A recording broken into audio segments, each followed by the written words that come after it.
when I realized that. That's when I realized when Gamer was like, think of the crowd. I was like, oh shit. Yeah, so I became this close. We would have won. We would have won these kick-ass headphones had not been for my dumbass. I was so angry. That's why when I was crying because I was angry, not because I was sad. I was so angry, and I'm like, Mo, don't you cry. Don't you dare fucking cry. Since high school, me and my friends always made fun of the people on reality shows that cry. So I'm like, you are not going to cry. You are not going to cry. And I cried. That's why I was like turning my head over so no one could see me. To this day, my friends don't let me live it down. Yeah. Well, it was also that challenge was also early in the season, so you were probably still trying to shake the nervousness. And yeah, I can understand that because if I was there, I'll be sitting there and they tell us, the rules. I'll probably be not 100% there focused on it. You know what I mean? It was definitely funny though, right? When you first watched it, you were laughing, right? Like, of course. Me and my wife was laughing. We're like, what? Yeah, I mean, when that episode first aired at my place, my friends were rolling.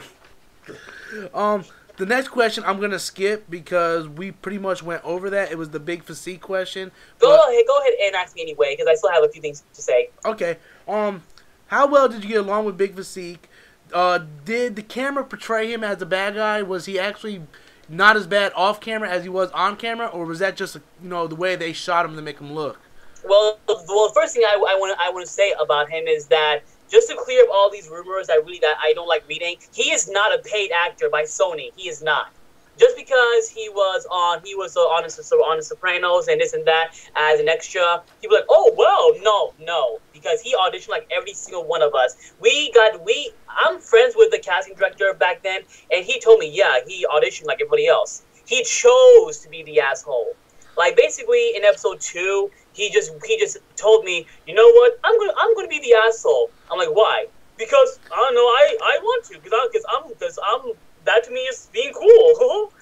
So yeah, basically he chose to portray himself as the asshole, and I'm like, fine, if you want to be the asshole, we would treat you like the asshole. So fine. So how he was portrayed is how he wanted himself to be portrayed. So also, I'm like, if you want to have haters on YouTube, if you want to have trolls and people hacking your account, go right ahead. Because if had you been a nice guy or been an asshole, the show would have still been awesome to watch. And the sad thing is, he didn't get eliminated for losing the challenge because that was the challenge you ate the marshmallows in. Yeah. He would not have been eliminated if he would have just went in, had a good attitude about everything. He probably would have made it to the top 3. Because I'm like, you realize that this show is basically one big interview, right? Why would you go around like being a fucking dumbass, stupid ass, mean ass, and expect to get the show? Like that's why Brent was like, I can't hire you because I don't want someone like you for Sony. Yeah. It doesn't matter how many games you have, hands down. If you're a mean-spirited jerk, I would never hire you. If I ran my own company, I wouldn't want someone trying to like antagonize my employees or someone trying to this and that. But also one last thing I will say about him is that even though I talked to him back in the past and we just decided to move on and this and that, I will say that he's now very like sorry for how he was on the show. Like basically, I sent him one long message. He sent me a long message saying how he does regret his actions and make himself look like the asshole and this and that, and he wants to like just basically move on. Yeah. But even though he's still choosing to like lie and say things that are not true on his channel, that contradicts him what he said earlier. But overall, the guy is just ready to move on, and he's just like done. If you ask me, with the show, he's just ready to move on because he had his 15 minutes. The whole reunion thing. He had his thing to say what he wanted to say, but now it's done. Yeah. People would rather prefer to stick with the guy who was cheerful, not the guy who was grumpy and mean. Yeah. How did being on the tester change your life today, or did it? Wow. God, where do I begin? Basically, Well, I mean, I'm not really a celebrity or anything. You know, I'm not famous, but I am. I did get a small taste of it. Like, I get recognized every now and then. Hell, yesterday I got recognized at a gas station. Like, some people just say, hey. Some people just say, hey, good job on the show. Like, I got recognized so far at a Best Buy, at a Barnes Noble, at a Meijer, a Blockbuster, and, as mentioned, a gas station.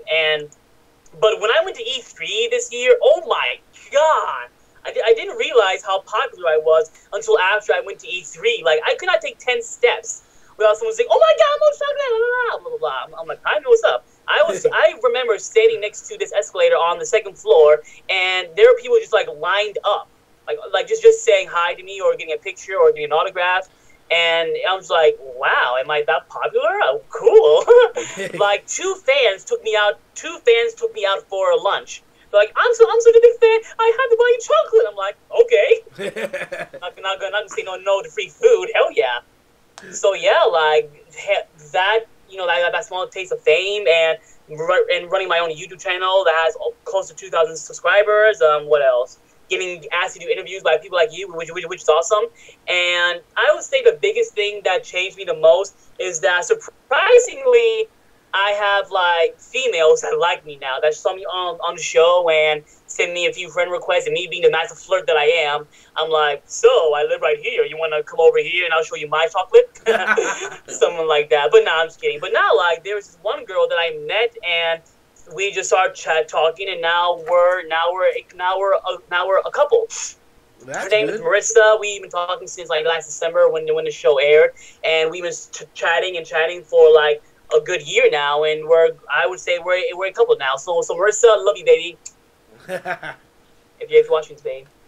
So yeah, I would say like hands down, it has definitely changed my life in positive ways than I ever imagined. So if anybody wants to get on the show, prepare for a complete life change. Seriously, like I can't even get on my Facebook and go online without being bombarded by like 9 or 10 people saying, you know, I'm a big fan, support you, I love you to death, you know, play games with me. Like me, I respond to all fan mail. I don't care if it's 1 or 2,000 or over 9,000. I will respond to every single one because I'm just like that.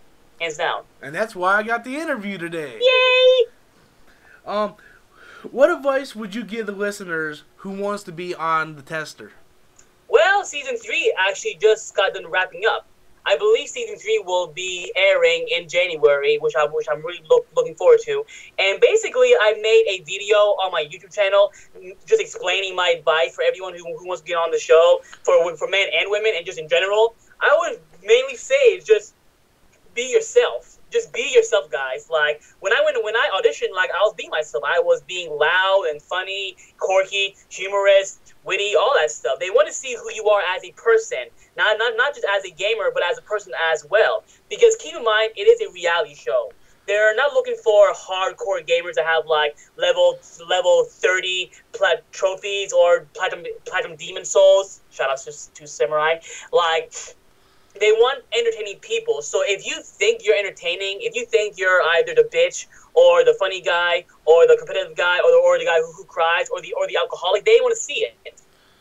Just be yourself, hands down. That's my biggest advice, and everyone will agree with me from season 1 and 2, is just be yourself. Yeah, I think that's great advice. Well, Mo Chocolate, I want to thank you again for having this interview. I want to keep going. I love this interview. I'm just kidding. Thank you for giving me the time at your busy schedule to come do this interview. Your YouTube channel is the official Mo Chocolate, correct? OfficialMoChocolate.com. That's correct. The most chocolate flavored channel on YouTube, period. I make comedy videos. I make game reviews. I make game channel reviews. I make dancing Mo channels. I do all that stuff. My channel is basically meant to entertain you. If you love me on the show, you will love my YouTube channel. It's just all chocolate 24/7. All access to you. Oh yeah. Be sure to check that out at www.youtube.com/officialmochocolate. That's correct. Thank you once again, and thank you for being on the show. Thank you for watching, guys, and best of luck to everybody, and God bless!